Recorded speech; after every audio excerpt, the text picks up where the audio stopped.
अस्मद्गुरुभ्यो नमः। श्रीशैलेशदयापात्रं धीभक्त्यादिगुणाढवं यतीन्द्रप्रवणं वन्दे रम्यजामातरं मुनिं लक्ष्मीनाथसमारम्भां नाथयामनमध्यमाम् अस्मदाचार्यपर्यन्तां वन्दे गुरुपरम्परां यो नित्यम् अच्युतपदाम्बुजयुग्मरुक्मव्यामोहतस्तरितराणि तृणाय मेने अस्मद्गुरोर्भगवतोस्य दिगैकसिन्धो रामानुजस्य चरणौ शरणं प्रपद्ये मातापिता युवतयस्तनया विभूतिः सर्वं यदेव नियमेन मदन्वयानाम् आद्यस्य नः कुलपतेर्वकुलाभिरामं श्रीमत्तदङ्घ्रीकुलं प्रणमामि मूर्ध्ना भूतं सरस्य महदाश्वय भट्टनाथ श्रीभक्तिसारकुलशेखर योगिवाहान् भक्ताङ्घ्रिरेणुबरगालयतीन्द्रमिश्रान् श्रीमत्पराङ्कुशमणिं प्रणतोऽस्मि नित्यम् शुक्लाम्बरधरं विष्णुं शशिवर्णं चतुर्भुजं प्रसन्नवदनं ध्यायेत् सर्वविघ्नोपशान्तये यस्य द्विरदवक्त्राद्याः पारिषद्याः परश्शतं विघ्नं निघ्नन्ति सततं विश्वक्सेनं तमाश्रये व्यासं वसिष्ठनप्तारं शक्तेः पौत्रमकल्मषं पराशरात्मजं वन्दे शुकतातं तपोनिधिम् आकारत्रयसम्पन्नाम् अरविन्दनिवासिनीम् अशेषजगदीशित्रीं वन्दे वरदवल्लभाम्.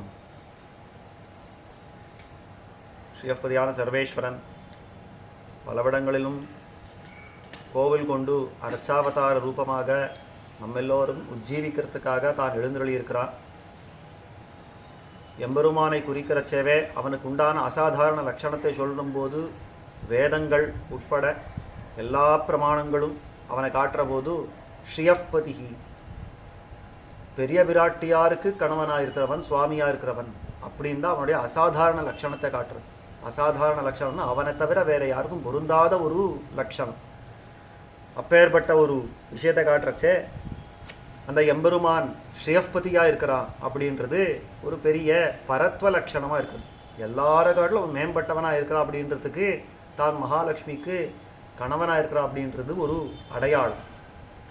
அப்பேற்பட்ட அந்த பிராட்டியை தான் வைகுண்டத்தில் பிரிஞ்சிருக்கிறது மட்டும் அல்லாமல் பிரிஞ்சிருக்காமல் இருக்கிறது மட்டும் அல்லாமல் வியூகம், விபவம், அந்தர்யாமி, அர்ச்சைன்னு எந்த தசையில் அவன் நின்னாலும் எந்த நிலையில் எம்பெருமான் நின்னாலும் அந்தந்த நிலையில் அவன் பெரிய பிராட்டியாரோட கூடியே இருக்கிறான் அப்படின்றது தான் நிதர்சனமான ஒரு சத்தியம். அப்படி இப்பொழுது நாம் பார்த்து கொண்டிருக்கிற இந்த காஞ்சி மகாத்மியத்தில் தேவப்பெருமாளுடைய ஆவிர்வாவத்தெல்லாம் சேவித்தோம். இந்த தேவப்பெருமாள் பிராட்டியோடு எப்படி கூடியிருக்கிறான் அப்படின்னா அதுதான் பெருந்தேவி தாயாரோட கூடியிருக்கிறான் அப்படின்னு நம்மளுக்கெல்லாம் விதித்தமான ஒரு விஷயம். போனாலே ரொம்ப ஆச்சரியமான சேவை. ஆளவந்தான்ற ஒரு மகாச்சாரியர், யாமனாச்சாரியர், ஸ்ரீ வைஷ்ணவ சம்பிரதாயத்தில் எம்பெருமானாருக்கு அதாவது பரமாச்சாரியராக இருந்தவர். அப்பேற்பட்டவர் தம்முடைய அந்திம தசையில் தங்களுடைய சிஷ்யர்கள் எல்லாம் வந்து அவருடைய திருவடியை சேவித்து தஞ்சமாக இருப்பதொரு வார்த்தை அருளி செய்ய வேணும் அப்படின்னு கேட்குறச்சே, அதாவது நமக்கு எல்லாம் நம்ம பிடிச்சி அதன்படிக்கு வாழலாம்படி ஒரு வார்த்தையை அருளி செய்யணும். தேவரீர் ஸ்ரீவைகுண்டத்துக்கு கிளம்புறதுக்கு முன்னாடி நமக்கு எல்லாம் உபதேசம் பண்ணணும் அப்படின்னு கேட்ட உடனே ஆளவந்தார் சொன்ன ஒரு அற்புதமான வார்த்தையாக காட்டப்படுறது. கோவில், திருமலை, பெருமாள் கோவில் 3 இடங்கள் இருக்கிறது. அதில் கோவில் அப்படின்னு சொல்லப்படுற ஸ்ரீரங்கம் இருக்கிறது. அங்கே பெரிய பெருமாள் இருக்கார். அவரை திருமந்திரத்துக்கு ஒரு பிரதிபாதகனாக வச்சுக்கோங்க. அதே மாதிரி தேவப்பெருமாள் சந்நிதி இங்கே பெருமாள் கோவில் காஞ்சியில் தேவப்பெருமாளை துவய மந்திரத்துக்கு பிரதிபாதகனாக வச்சுக்கோங்க. அதே மாதிரி திருவேங்கடமுடையான் இருக்கிறான், சர்வதர்மான் பரித்யஜ்யாடு அப்படின்ற சரமஸ்லோகத்துக்கு பிரதிபாத்தியனாக வச்சுக்கோங்க அப்படின்னு அங்கே காட்டுறார். அப்போ அந்த துவய மகாமந்திரத்துக்கு பிரதிபாத்தியனாக எழுந்தருளி இருக்கிறவன் தேவப்பெருமாள். எதனால் என்ன, பிராட்டியை பிரிந்தே இருக்க மாட்டான். அந்த துவயத்தில் அதுதான் காட்டப்படுறது. பிராட்டியோட சம்பந்தம் அவ்வளோ ஸ்பஷ்டமாக காட்டப்படுற ஒரு மந்திரம். அந்த மந்திரத்துக்கு சேர அந்த பிராட்டியை விட்டே இருக்க மாட்டான். இப்போவும் போய் சேவிங்கோ, ஏதானோ பர்வ புறப்பாடு வெள்ளிக்கிழமை வந்துன்னா பெருமாள் போய் வருது மட்டும் இல்லாமல் பிராட்டியும் உள்ளே வந்து ரொம்ப ஆச்சரியமாக ரெட்டை புறப்பாடு நடக்கும். நவராத்திரியா 9 நாள் ரெட்டை புறப்பாடு. இந்த மாதிரி ரொம்ப ஆச்சரியமான சேவைகளோட அந்தந்த ஐயா ஐயா செருப்பு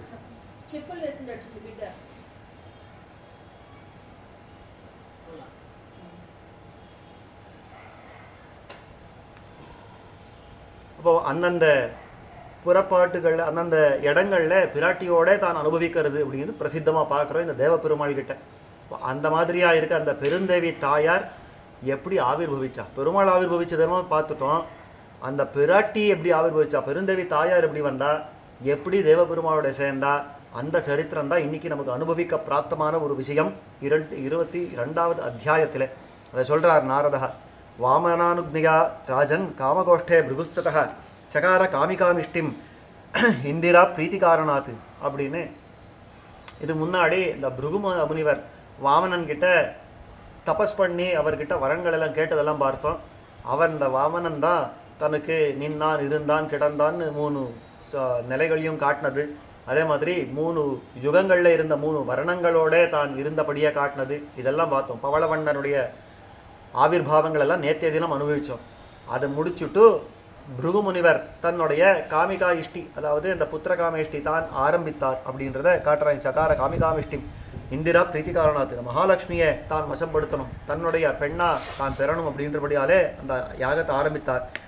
அதர்வ சிரசி புரோக்தைஹி மந்திரை சத்யஃ பலப்பிரதைஹி தத்யக்ஷத குஷைலாஜைஹி புஷ்பஹாரித்ர சந்தனைஹி சம்யக் வேதிமலங்கிருத்திய தாமேவ பலிநிர்மிதாம் அப்படின்னு அதர்வ சிரஸ் அப்படின்ற ஒரு வேத பாகத்தில் சொல்லியிருக்கக்கூடிய மந்திரங்களை கொண்டு தான் ஹோமம் பண்ண ஆரம்பித்தார், யாகம் பண்ண ஆரம்பித்தார். அந்த தயிர் என்ன, அக்ஷதம் என்ன, குஷங்கள் என்ன, லாஜங்கள் என்ன, இந்த முதலான திரவியங்கள் எல்லாம் கொண்டு அந்த வேதையில் அலங்காரம் பண்ணி அங்கே இருக்கக்கூடிய அங்கே பண்ண வேண்டிய கர்மங்கள் எல்லாம் தான் பண்ணினார். தஸ்யா அக்னிம் சமாதாய சங்கல்பிய விதிவத் பிருகு ஹவிஷா பரமான்னேன கல்ஹாரை கமலைரபி ஜுஹாவ பிரயத்தோராஜன்னு சர்பிஷாச்ச பலைரபி அப்படின்னு. பரமான்னம் என்ன, அது ஹவிஷ்யம். அந்த பரமான்னம் என்ன, கல்ஹார புஷ்பம் என்ன, கமல புஷ்பம் என்ன, அதே மாதிரி நெய் என்ன, பழங்கள் என்ன, என்னென்னா இந்த திரவியங்கள் எல்லாம் சாஸ்திரத்தில் சொல்லப்பட்டிருக்கிறதோ அது எல்லாத்தையும் கொண்டு தான் ஹோமம் பண்ண ஆரம்பித்தார். ஹவிர்பிரேதே சுப்ரீதா லக்ஷ்மீர் பவத்து மே சுதா இது லக்ஷ்மீம் சமுத்திஷ்ய பிரஜுக்வதி பிருகௌ ததா சந்துஷ்டா தத்ர குண்டாக்ரே லக்ஷ்மி பிராதுர்பூத் கிலா அப்படின்னு. அதெல்லாம் இந்த ஹோமம் பண்ணுறச்சே தான் சங்கல்பம் பண்ணதே இந்த ஹவிஸை கொண்டவளாய் பெரிய பிராட்டியார் மகாலட்சுமி நாச்சியார் எனக்கு பெண்ணாக பிறக்கட்டும் அப்படின்னு சொல்லி சங்கல்பித்து தான் ஹோமம் பண்ண ஆரம்பித்தார். இந்த மாதிரி ஹோமம் பண்ணவே அந்த அந்த யாகத்தாலே சந்தோஷத்தை அடைந்தவளான மகாலட்சுமி நாச்சியார் அந்த குண்டத்துக்கு முன்னாடி தோன்றினாள். அங்கே குண்டாகிரே சந்துஷ்டா தத்திர குண்டாகிரே லக்ஷ்மி பிராதுர்பூத் கில திவ்யரூபதராதேவி லாலன்யேதாஷ்டஹாயினி அப்படின்னு. அந்த பிராட்டியார் எப்படி தோன்றினா அப்படின்னா தான் ஒரு 8 வயசு குழந்தையா தோன்றினாளா. அந்த யாக ஹோமகுண்டத்துக்கு முன்னாடி ஒரு 8 வயசு பெண் பிள்ளையா தான் ஆவிர்வவிச்சா.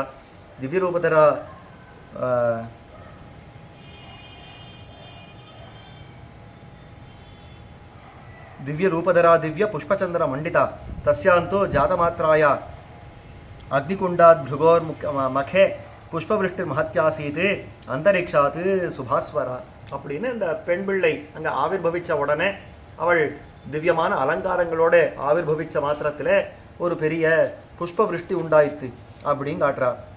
தத்தோ தேவர்ஷி கந்தர்வா சமேத்திய பிருகும் அப்ருவன் சுதா தவேஷா விப்ரேந்திர பபூவேயம் அயோனிஜா அனையா லோகதாத்ரியாத்வம் சர்வான் காமான் அவாப்சசி.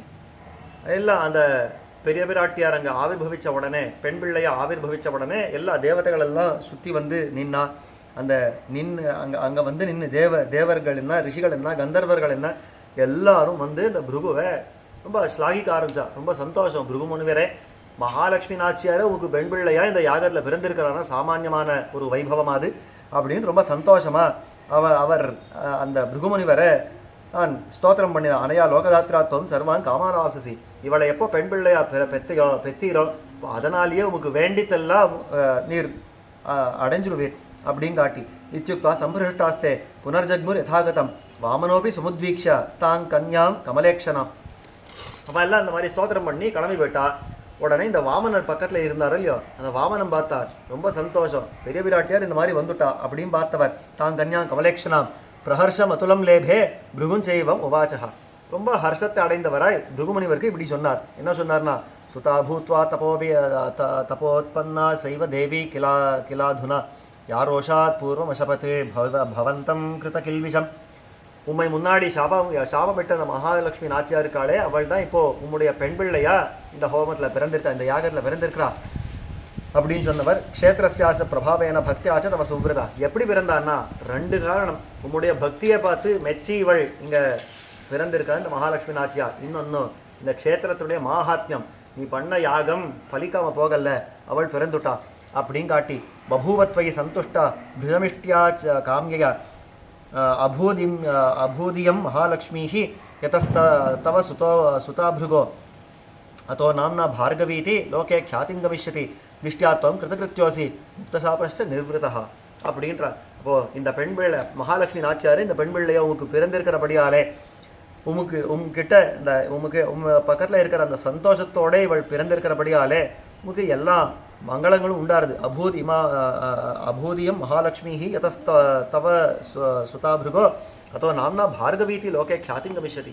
உமக்கு பெண் பிள்ளையா பிறந்தவள் இவள் ஆனபடியாலே, இவள் பிருகுவினுடைய பெண் பிள்ளை ஆனபடியாலே இவளுக்கு பார்கவின்னு பேர். பெருந்தேவி தாயாருக்கு பார்கவின்னு திருநாமம். எதனால் என்ன, பிருகுவினுடைய பெண் பிள்ளையா பிறந்தாலும் ஆனபடியால் அவளுக்கு பார்கவின்னு திருநாமம். அதை காட்டுற திஷ்டியாத்வம் கிருதகிருத்யோசி முக்தசாபஸ்ச நிர்வித்தா. எப்போ இந்த மகாலட்சுமி நாச்சியாரும் உங்களுக்கு பெண்ணாக பிறந்தாலோ உங்களுடைய சாபங்கள் எல்லாம் தீர்ந்துடுத்துன்னு வச்சுக்கோ. உமக்கு 2 சாபம் இருந்தது. அதாவது ஸ்ரீ எல்லாம் தனக்கு இருந்த செல்வங்கள் எல்லாம் போயிடணும், அதே மாதிரி தபஸெல்லாம் போயிடணும்னு இருந்தோ இல்லையோ, தபஸு சித்திச்சு கொடுத்து ஞானம் வந்துடுத்து. நேத்திக்கே பார்த்தோம் அந்த வாமனன் அதெல்லாம் உபதேசம் பண்ணினார் அப்படின்னு. அது மேலே இப்போது மகாலட்சுமி நாச்சியாரே தனக்கு பெண்ணாக பிறந்தபடியாலே அந்த நிஸ்ரீகத்துவமும் போயிடுது அப்படின்னு நீர் இனிமேல் ஆனந்தமாக இருக்கலாம் அப்படின்னு காட்டினார். ந கேவலம் தவார்த்தாய சமுத்பன்னாத்து பூதலே நராணாமபி சர்வேஷாமியம் தாத்தும் கிலேப்சிதம். உமுக்கு பெண் பிள்ளையா பிறக்கிற ஒரு வியாஜத்தை வச்சு இந்த லோகத்தில் இருக்கிறவார்களெல்லாம் தான் அனுகிரகம் பண்ணணும் அப்படின்றபடியாலே மகாலட்சுமி நாச்சியாருங்க பார்கவின்ற பெயரோடைங்க அவதரித்திருக்கிறார். அஸ்மாதியம் யஜ்ஞகுண்டாது பிராதுராசீத் யதோ ரமா அத்த குண்டம் பவத்வே தத்து தீர்த்தம் பரமபாவனம். எப்போ இந்த குண்டத்தில் அவள் பிறந்திருக்கிறாளோ, அந்த மகாலட்சுமி நாச்சியார் பிறந்திருக்கிறாளோ, இப்போ இந்த குண்டத்திலேயே ஒரு தீர்த்தம் உண்டாக்குறேன், அந்த தீர்த்தம் பரம பாவனமாக இருக்கட்டும் அப்படின்னு தான் சொன்னவரான் வாமனன். மேலே கொண்டு லக்ஷ்மி தீர்த்த விதிக்கியாத்தம் சர்வசம்பத்கரம்னா அதுக்கு என்ன பேர், அந்த குண்டத்தில் உண்டாக்கக்கூடிய தீர்த்தத்துக்கு என்ன பேர்னா லக்ஷ்மி தீர்த்தம் அப்படின்னு பேர். அதை காட்டுறாருங்க. இத்யுக்த்வா வாமனோ ராஜன் தற்குண்டம் தீர்த்தமுத்தமம் கர்த்துகாமஸ்ததாத்தோயம் யஸ்ருஜத் ஸ்வகமண்டலோஹோ அப்படின்னு அந்த குண்டத்தில் தீர்த்தத்தை உண்டாக்கணும் அப்படின்றபடியாலே வாமனன் கமண்டலோ பிடிச்சுட்டு இருக்காளோ இல்லையோ, அந்த கமண்டலில் இந்த தீர்த்தத்தை எல்லாம் இந்த குண்டத்தை சேர்க்க ஆரம்பித்தாராம் வாமனன். வாமனேனோதகம் ஸ்பிருஷ்டம் குண்டே வைத்தானிகே யதா அத்தஸ்தத் தீர்த்தவதுலம் பபூவ புவி பாவனம் அப்படின்னு அந்த வாமனனுடைய கரஸ்பர்ஷத்தாலே அது பெருசாக வளர்ந்ததான தீர்த்தம் பெரிய தீர்த்தமாகி அது பரம பாவனமாக ஆயிடுத்து. தீர்த்தஸ்ய பஞ்சநாமானி சந்தி தஸ்ய புனர்நிருப. அந்த தீர்த்தத்துக்கு வாமனன் உண்டாக்கின தீர்த்தத்துக்கு 5 பேர்கள் இருக்கிறது. என்ன பேர் அப்படின்னா சேஷதீர்த்தம், பலேஸ்தீர்த்தம், பார்கவாக்கியம் ச, வாமனம், ஸ்ரீ தீர்த்தம் இது 5 பேர். சேஷதீர்த்தம் எதனால் என்ன, பக்கத்தில் அதாவது திரு ஊரகத்தான் இருக்காங்க இல்லையோ, அங்கே ஊரகத்தான் அவதரித்த இடம் ஆனபடியாலே சேஷதீர்த்தம். அதே மேலே பலேஸ் தீர்த்தம், பலி அங்கே யாகம் பண்ணபடியாலே அவர் பேரில் அந்த தீர்த்தம் பலி தீர்த்தம் அப்படின்னு பேர். பார்கவாக்கியஞ்சா பிருகுமுனிவர் அங்கே யாகம் பண்ணபடியால் அதுக்கு பார்கவ தீர்த்தம் அப்படி பேர். வாமனன் அங்கே நிற்கிறபடியால் காமகோட்டையில் நிற்கிறபடியால் அதுக்கு வாமன தீர்த்தம்னு பேர். ஸ்ரீ தீர்த்தம் மகாலட்சுமி நாச்சியாரே ஆவிர்வவிச்ச இடம் ஆனபடியால் அதுக்கு ஸ்ரீ தீர்த்தம். அப்போ 5 திருநாமங்களோடு இருக்கிறது. சேஷ தீர்த்தம், பலி தீர்த்தம், பார்கவ தீர்த்தம், வாமன தீர்த்தம், ஸ்ரீ தீர்த்தம்னு 5 பேரோடு இருக்கிறபடியாலே அந்த தீர்த்தத்துக்கு என்ன பேர்னா பஞ்சதீர்த்தம்னு பேராயிடுது. அதை காட்டுறாருங்க. ஸ்ரீதீர்த்தம் இது எத்தஸ்மாத் பஞ்சதீர்த்தம் உதாகிருதம் காமகோஷ்டே பஞ்சதீர்த்தே காஞ்சியா ஸ்நாதி நரோ யதி பஷ்யத் வாமனமீசானம் சர்வான் காமான் அவாப்னுயாத். இந்த பஞ்சதீர்த்தத்தில் யார் ஒருவன் நீராடி இந்த வாமனன் எம்பெருமானை சேவிக்கிறானோ அவன் எல்லா காமனைகளையும் தான் அடைகிறான் அப்படின்னு காட்டுறார். தத்தோ பிருகுஸ்துதாம் லப்த்வா தான் தேவீம் அனலோத்பவாம் பிரகிருஷ்ட ஸ்வாங்கமாரோப்பியா பரிசுத்திய முகுர்முகு. உடனே இந்த பிருகுமுனிவர் அந்த 8 வயசு பெண் பிள்ளையாக பிறந்த அந்த மகாலட்சுமி நாச்சியாரை தன்னுடைய மடியில் உட்காத்துண்டு தான் ரொம்ப ஆனந்தமாக பரிலாளித்தார் அப்படின்னு காட்டுறது. புத்ரீம் சிரசுபாகிராய கிருதார்த்த பிரமுமோதா. உச்சி மோந்து பார்க்கறதுன்னா அவளை ஆலிங்கனம் பண்ணிக்கிறதுன்னா இந்த மாதிரி எல்லாம் தான் லாலனம் பண்ணினார் அப்படின்னு காட்டுறா. லப்தஜானோ லப்ததனோ பபூவ ஸ்ரீகடாட்சதா ததஸ் சமாப்பிய விதிவது இஷ்டிம் தாம் கமலாப்பிரியாம் அப்படின்னு. இந்த மாதிரி அந்த மகாலட்சுமி நாச்சியாருடைய கட்டாட்சத்தாலேயே ஞானத்தை பெற்றவராய், தனத்தை பெற்றவராய், அந்த மகாலட்சுமி நாச்சியாரையே பெண் பிள்ளையா பெற்றவராய் இருந்த பிருகுமுனிவர் சந்தோஷத்தோட அந்த இஷ்டிகா யாகத்தை எல்லாம் ஆரம்பிச்சாரு இல்லையோ, காமிகா இஷ்டிகா ஆரம்பிச்சாரு இல்லையோ, அதெல்லாம் விதிவத்தா அதை பூர்த்தி பண்ணி அது மேலே லாலயன் சததம் புத்ரீம் தத்ரைவாசியின் விஜோத்தமஹா, அந்த பெண் பிள்ளையை லாலனம் பண்ணு அந்த பெண் பிள்ளையை வளர்த்துண்டு அங்கேயே இருந்தார் அப்படின்னு காட்டுறது. சாபிதம் பிதரம் தேவி மன்யமானா பிருகும் தத சுஷ்ரூஷந்தி ச பிதரம் ஃபலைர் மூலைர் ஜலைரபி குருவந்தி தாத்தேதி நந்தயந்தி பிருகும் குணைஹி. அந்த பெண் பிள்ளையும் தன்னுடைய தகப்பனாராகவே பாவிச்சு, அந்த பிருகுமுனிவரை தன்னுடைய தகப்பனாராகவே பாவிச்சு அந்த பிருகுமுனிவரை எப்பொழுதும் சம்ஸ்கிருதத்தில் தாத்தா அப்படின்னா அப்பா அப்படின்னு அர்த்தம். அப்பா அப்பா அப்படின்னு அந்த குழந்தை அந்த பிருகுமுனிவரை தான் அழைத்தவளாய் அவனுக்கு ஆனந்தத்தை உண்டு பண்ணி அவனுக்கு வேண்டிய சுசுரூஷைகள் எல்லாம் பண்ணி தன்னுடைய தகப்பனார் ஆனபடியாலே சுசுரூஷைகள் எல்லாம் பண்ணி பழங்கள் என்ன, மூலங்கள் என்ன, ஜலம் என்ன, இதெல்லாம் கொண்டு வந்து கொடுக்கக்கூடிய இந்த காரியங்கள் எல்லாம் பார்த்தா. குருவந்தி தாத்தேதி நந்தயந்தி பிருகும் குணைஹி ஏதம் சாந்தய ஏவம் சான்யவசத்ராஜ ராஜன்னே பிது சுசுரூஷனே ரதா. இந்த மாதிரி அந்த பெண் பிள்ளை பார்கவி அப்படின்ற அந்த பெண் பிள்ளை அங்கே பிருகுமுனிவரோடையே இருந்தாள். அப்படி இருக்கிறவே காமகோஷ்டியே விலத்வாரே பஷ்யந்தி வாமனம் சதா, எப்பொழுதுமே இந்த வாமனன் காமகோட்டியில் இருக்கக்கூடிய அந்த வாமனனை செவிச்சே அவள் வளர்ந்தாள். திவ்ய தேசங்களில் இருக்க பெண் பிள்ளை அப்படின்னாலேயே எப்போவும் பெருமாளை சேவிச்சே வளர்றா அப்படின்றது தெரியறதோ இல்லையோ, அந்த மாதிரி இந்த வாமனனை சேவிச்சுட்டே வளர்ந்தாள் அவள். கதாச்சித் காலேன சுதான் சம்பிராப்த யௌவனாம் திருஷ்டுவா புரோவாச்ச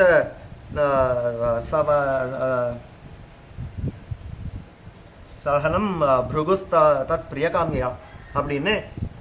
இந்த மாதிரி நாளொரு வண்ணமா அதாவது நாளொரு மேனியா பொழுதொரு வண்ணமா வளர்ந்த அந்த பார்கவி அப்படின்ற அந்த பெண் பிள்ளையை பல வருஷங்கள் அந்த மாதிரி வளர்த்துட்டு வந்த அந்த பிருகுமுனிவர் அவளுக்கு யௌவன பிராயம் வந்தவாறே அவள் ஒரு நாள் இந்த பிருகுமுனிவர் பார்த்து அந்த பெரிய பிராட்டியார் இந்த மகாலட்சுமி நாச்சியாருக்கு நான் சொல்றாராம். என்ன சொல்றான்னா, மத்வாக்கியம் சுணுவத் சேத்வம் யத்பிரவீமி ஹிதம் தவ வசத்யத்ர விலத்வாரே வாமனः புருஷோத்தமः தமேவத்வம் சமாராத்யா பதிம் வரய சுவ்ரதே.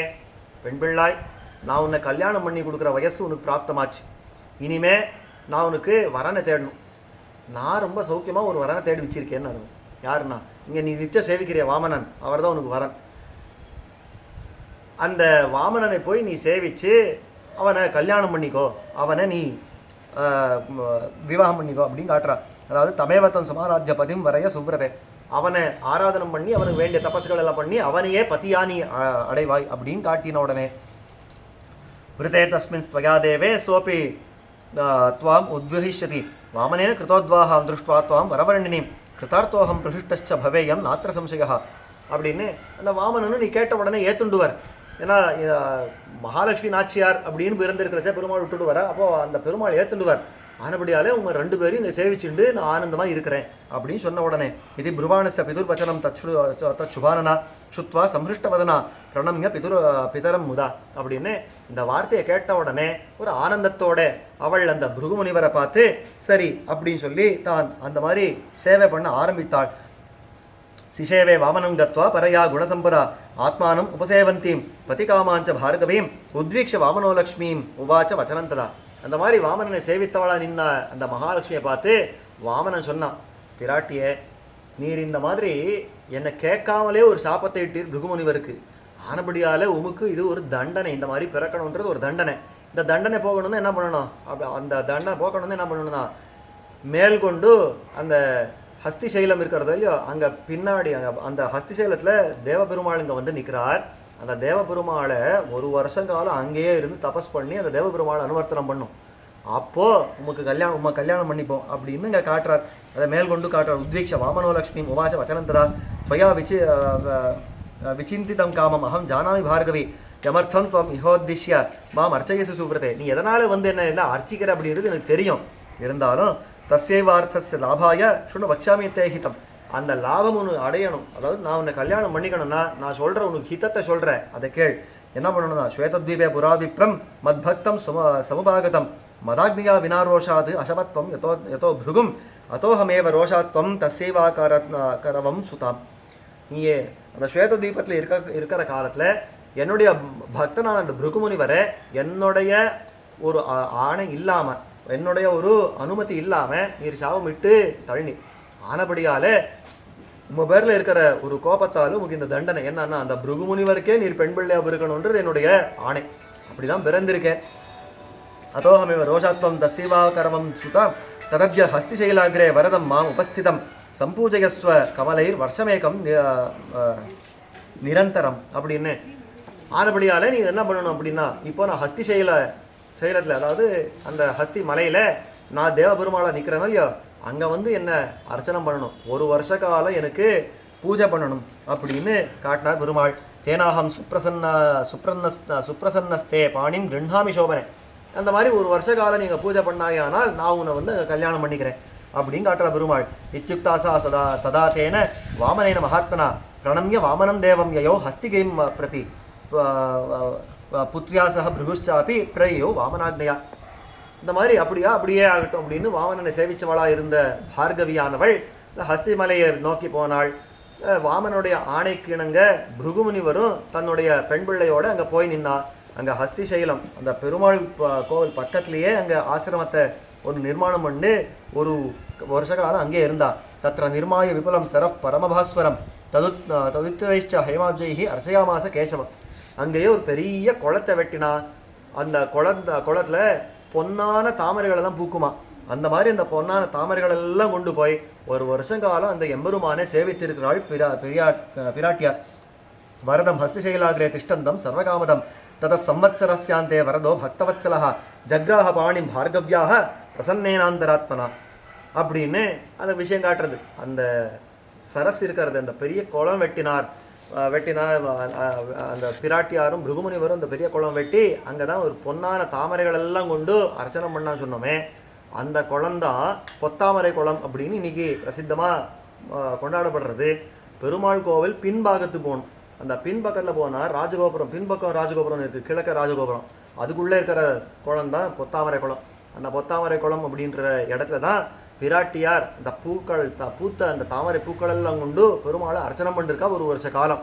அந்த இடத்துல தான் பெரிய பிராட்டியாரை பெருமாள் பாணி கிரகணம் பண்ணியிருக்கார். அதை காட்டுறது. வரதம் ஹஸ்திசைலாகிரே திஷ்டந்தம் சர்வகாமதம் தத சம்வத்சரஸ்யாந்தே வரதோ பக்தவத்சலா. ஒரு வருஷம் இப்படி பூஜை பண்ண உடனே அந்த வரதனானவன், அந்த எம்பெருமான் பக்தவத்சலான அந்த வரதராஜன் ஜக்ராஹ பாணி பார்கவ்யாக பிரசன்னேனாந்தராத்மனா ரொம்ப சந்தோஷத்தோட இந்த பார்கவினுடைய கையை பிடித்தான். அப்படின்னு இயம் சீதா மமசுதா சகதர்ம சரிதவா பிரதீட்ச செய்யினாம் பத்ரம் தே பாணி கிருண்ணீஸ்வ பாணினான்னு ஸ்ரீராமாயண வச்சனம். சீதா பிராட்டியை ராமனோட கல்யாணம் பண்ணி கொடுக்குறச்சே ஜனக மகாராஜா சொல்கிற ஒரு ஸ்லோகம், அற்புதமான ஸ்லோகம் இது. இயம் சீதா மமசுதா, இவள் தான் சீதை, என்னுடைய பெண்.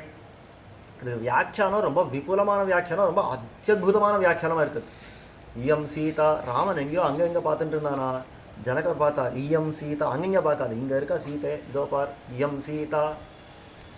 சரி, சீதையாக இருந்தால் என்னன்னா மமசுதா, மமகாரத்தை விட்ட ஜனகராஜன் சொல்கிறார் மமசுதா, என்னுடைய பெண் பிள்ளை. அவருக்கு அகங்காரம் கிடையாது, மமகாரம் கிடையாது. மொத்தம் லங்கையை எரிஞ்சு விழுறச்சே அதாவது மொத்தம் அந்த விதேகர் அந்த ராஜ்யம் இருக்கிறது, அந்த ராஜ்யம் அல்ல மிதிலை, மொத்தம் மிதிலை ராஜ்யமே எரிஞ்ச மாதிரி யாஜ்ஞவல்கர் காட்டுறச்சே இவர் அசையவே இல்லை. இந்த ஜனகர் உட்காண்டிருக்கார், யாஜ்ஞவல்கர் அப்படின்ற ஆச்சாரியன், ஜனகர் அவருடைய சிஷ்யன். அந்த கோஷ்டியில் உட்காந்துருக்கச்சே ஜனகன் வந்தால் பாட்ட ஆரம்பிப்பார், இல்லைன்னா இல்லை, இந்த மாதிரி போன்றது. மற்ற ரிஷிகளுக்கு எல்லாம் ஒரு சந்தேகம், ஜனகன் எப்படி இருந்தாலும் பெரிய ராஜா, நல்ல பணக்காரன், எத்தனையோ பணத்தை கொடுத்து வச்சிருக்கா, இந்த சமாச்சாரம் தான் நடந்திருக்கு. ஆனபடியால் தான் இந்த ஜனகர் வர்ற வரைக்கும் காத்திருந்து இவர் பாட்டை சொல்கிறாங்க. ஆனால் அது இல்லை காரணம், ஜனகருக்கு அந்த இருந்த அந்த வைராக்கியம் காரணம். ஞான வைராக்கியங்கள் நிரம்பி இருந்து ஆனபடியாலே யாஜ்ஞவல்கர் அப்படி பண்ணார். இருந்தாலும் யாஜ்ஞவல்கர் பார்த்தார், மற்ற சிஷ்யர்களுக்கெல்லாம் இந்த மாதிரி எண்ணம் உண்டாச்சா, இவர்களுக்கெல்லாம் தீர்த்து வைக்கணும் அப்படின்னு. ஒரு நாள் இந்த மாதிரி பாட்டை சொல்லிண்டே உட்காந்துருக்கிறச்சே தன்னுடைய யோக பிரபாவத்தாலே மொத்தம் மிதிலையே எரிஞ்சு போகிற மாதிரி காட்டினாரா யாஜ்ஞவல்கர். எரியல, தன்னுடைய யோக பிரபாவத்தால் அப்படி காட்டினார். இருந்த ரிஷிகளெல்லாம் ஓடி போயிட்டான். கொஞ்சம் நேரம் அங்கே போய் பார்த்தா இந்த நிஜமாவே எரியல, இது யோக பிரபாவம் தெரிஞ்சுன்னா திரும்பி வந்தால் உட்காந்துட்டா. உடனே யாஜ்ஞவல்கர் கேட்டாராம், இது எல்லாம் ஓடி போனீரே, அது எரிஞ்சுதுன்ற பார்த்த மாத்திரத்தை எல்லாம் ஓடி போனீரே, இன்னைக்கு எல்லாம் உங்களுக்கு தொலைஞ்சிருந்தா என்ன தொலைஞ்சிருக்கும்? ஒரு கமண்டலும் போயிருக்குமா, ஒரு யோக தண்டம் போயிருக்குமா, ஒரு கௌப்பினம் போயிருக்குமா, இந்த காஷாயம் போயிருக்குமா இத்தோட சரி. ஆனால் மொத்த ராஜ்யமே இவருது. இவர் அசையவே இல்லை. ஜனக மகாராஜா அசையவே இல்லை, இங்கே உட்காந்துருந்தார். நீர் எதுக்கு போகலன்னு கேட்டார் யாஜ்ஞவல்கர். அவர் சொல்கிறார், மிதிலாயாம் பிரதக்தாயாம் நமே கிஞ்சித் பிரதக்கியத்தை அப்படின்னு. இந்த மொத்தம் மிதிலையே எரிஞ்சாலும் என்னதுன்றது ஒன்றும் எரியலையோ ஆனப்படியாலும் எனக்கு எழுந்து போகலன்னா. ரிஷிகளெல்லாம் பார்த்து சொன்னாரா யாஜ்ஞவல்கர், ஒரு கமண்டலுவை என்னதுன்னு வச்சுட்டு இருக்கீங்கோ, ஒரு காஷாயத்தை என்னதுன்னு வச்சுட்டு இருக்கீங்கோ. இவர் மொத்த ராஜ்யமே இவருது, என்னதுன்ற எண்ணமே கிடையாது. அப்பயே அப்படி இருக்கிறபடியால், அந்த வைராக்கியம் இருக்கிறபடியாலே எனக்கு அவர் பேரில் அத்தனை ஆசை அவ்வளோவே தெரிய தவிர பணங்காசு சமாச்சாரங்கள் எல்லாம் ஒன்றும் கிடையாதுன்னா அதுக்கெல்லாம் அப்புறம் தெரிஞ்சுட்டான்னு சரித்திரம். எதுக்கு சொன்னேன்னா, அப்பேற்பட்ட அந்த ஜனக மகாராஜா மமசுதான்றார், என்னுடைய பெண் பிள்ளைன்றார்னா அப்போ மகாலட்சுமி நாச்சியாரை எத்தனை அபிமானிச்சிருக்காரோ. இயம் சீதா மமசுதா சக தர்மச்சரித்தவா, உனக்கு சகதர்மச்சரி ஆச்சாரிணியா இவள் இருக்கிறான். எப்போவுமே மனைவிக்கு சகதர்மச்சாரிணி அப்படின்னு பேர். என்னன்னா, பதி அந்த கணவன் இருக்கானே அவன் தர்ம மார்க்கத்தில் நடக்கணும். அவன் தர்ம மார்க்கத்தில் நடக்கிறச்சே இவள் கூடவே இருந்து தர்ம மார்க்கத்தில் நடத்தி வைக்கணும். இவள் பத்னின்னு பேர், பதிம் நயதி. அவன் எங்கேயாலும் கொஞ்சம் வழி தவறுற மாதிரி இருந்தா இவள் தலையில 2 கொடுத்து, இல்லை நான் கொஞ்சம் எக்ஸ்ட்ராவா சொல்றேன், அந்த மாதிரி கொடுத்து அவனை தர்ம மார்க்கத்தில் கொண்டு வரணும். அந்த இல்லை நான் சொன்னேன்றபடியால் ஆரம்பிச்சுடாதீங்க, நான் சொல்ற வேகத்தில் சொல்லிட்டேன், க்ஷமிச்சுக்கணும். அப்போ அந்த பத்னி என்றவள் அவனை தர்ம மார்க்கத்தில் கொண்டு வரக்கூடிய ஒரு கர்த்தவியம் அவள் பக்கத்தில் இருக்கிறதுன்றதுக்காக சொன்னவன். அவள் பத்னின்னு அதனாலேயே பேர் பெறான். அப்போ சகதர்மச்சாரிணின்னா அவன் தர்ம மார்க்கத்தில் நடக்கிறச்சே அவனுடைய தர்மத்துக்கு இவள் துணையா இருக்கணும். அதனால தான் இவள் கல்யாணமே பண்ணிக்கிறான். ராமனுக்கு என்ன தர்மம்னா, வந்து தன்னுடைய திருவடிகளில் விழுந்தவர்களுக்கெல்லாம் தான் சரண்யனா இருக்கணும், அதுதான் தர்மம். இவள் எப்படி சகதர்மச்சாரியா இருக்கிறான்னா, புருஷகாரமா இருக்கிறா, எல்லாரும் வந்து சேர்த்துடுறா, பெருமாள் கிட்ட சேர்த்துடுறா. ஆனபடியால சகதர்மச்சரிதவா பிரதீட்ச செய்யினாம் பத்ரந்தே பாணி கிருண்ணீஸ்வ பாணினான்னு ரொம்ப அற்புதமான ஒரு ஸ்லோகம். அந்த ஸ்லோகத்துல எப்படியெல்லாம் அந்த பெரிய பிராட்டியார தான் பாணி கிரகணம் பண்ணி கொடுத்திருப்பாரோ ஜனக மகாராஜா, அந்த மாதிரி பிருகுமுனிவரும் இந்த பெரிய பிராட்டியாரான இந்த பார்கவிய அப்படிதான் பாணி கிரகணம் பண்ணியே கொடுத்திருக்கார் வரதராஜ பெருமாளுக்கு. அப்படி ஆனந்தமா 2 பேரும் கல்யாணம் பண்ணு இன்னைக்கு வரைக்கும் அந்த தம்பதிகள், திவ்ய தம்பதிகள் நமக்கு அப்படியே சேவை சாதிக்கிறான்னா என்ன ஆனந்தமான சேவை. அதை இங்க காட்டுறது. ஜக்ரஹ பாணி பார்கவ்யாக பிரசன்னேனாந்தராத்மனா பிருகுச்சாபி பிரகிஷ்டாத்மா பிரணம்ய வரதம் ஹரிம் புத்திரீம் திருஷ்டுவா கிருதோத்வாக கிருத்தார்த்த பிரமமோதா. அந்த திவ்ய தம்பதிகளை பார்த்து ஆண்டாள், அந்த ஆண்டாள் நாச்சியாரை பெரிய பெருமாளுக்கு கல்யாணம் பண்ணி கொடுத்தார் பெரியாழ்வார். பண்ணி கொடுத்துட்டு அந்த 2 பேரையும் நித்தியமே இன்னைக்கும் சேவிச்சுன்னு அங்கே நிற்கிறாள் இல்லையோ. இப்போ ஆண்டாள் ரங்கமன்னார்னு 2 பேரையும் சேவிச்சுட்டு இன்னைக்கும் நிற்கிறாள் இல்லையோ. அந்த மாதிரி இந்த பெரிய பிராட்டியாரையும் பெருமாளையும் சேர்த்து வச்ச அந்த பிருகுமுனிவர் சேவிச்சுட்டே ரொம்ப ஆனந்தமா கழித்தார் அப்படின்னு காட்டுறது. தத் ஹேமாப்ஜகம் நாம தீர்த்தம் பாப பிரணாசனம் யஸ்நாதி மனுஜஸ்தஸ்மின் சர்வான் காமானவாப்னுயாத் பிருகு சபுத்ரே ஸ்வபுத்ரீன் தேவாய வரதாய நிவேத்ய ச கிருதகிருத்ய பிரசாந்தாத்மா ஜகாம தபசேவனம் ஏதத்தே சர்வமாख्यातம் ஹரேஷ் சரிதமத்புதம் அப்படின்னு இந்த மாதிரி இந்த பிருகுமுனிவர் பெரிய பிராட்டியார் பார்கவி நாச்சியார வரதராஜனுக்கு கல்யாணம் பண்ணி கொடுத்து அவர்கள் 2 பேரும் அந்த தம்பதிகள் ஆனந்தமா இருக்கிறத அந்த ஆனந்தமான சேவையை சேவித்தவராய் அது அப்படியே கண்ணில் வச்சுட்டே தான் காட்டுக்கு கிளம்பி போயிட்டார் தபசு பண்றதுக்கு. இவா 2 பேருடைய அந்த சேர்த்தியே தான் அப்படியே தியானம் பண்ணி இருந்தார் அப்படின்றதோட அந்த சரித்திரம் முடிவடைகிறது. ஏதத்தை சர்வமாख्यातம் ஹரேஷ் சரிதம் அத்புதம் அப்படின்னு அந்த எம்பெருமானுடைய சரித்திரங்கள் எல்லாம் உங்களுக்கு ஒன்றும் மிச்சம் விடாமல் நான் சொல்லியிருக்கேன் அப்படின்றதோட அந்த அத்தியாயம் முடிஞ்சது. அதுக்கு அடுத்த அத்தியாயம் 23வது அத்தியாயத்தில் மேல்கொண்டு மற்ற சந்நிதிகளுடைய வைபவங்கள் சொல்லப்படுறது. அது என்னன்றதை அடுத்தடுத்த உபன்யாசங்கள் அனுபவிக்க பிரார்த்தம். ஸ்ரீமதே ராமானுஜாய நமஹ.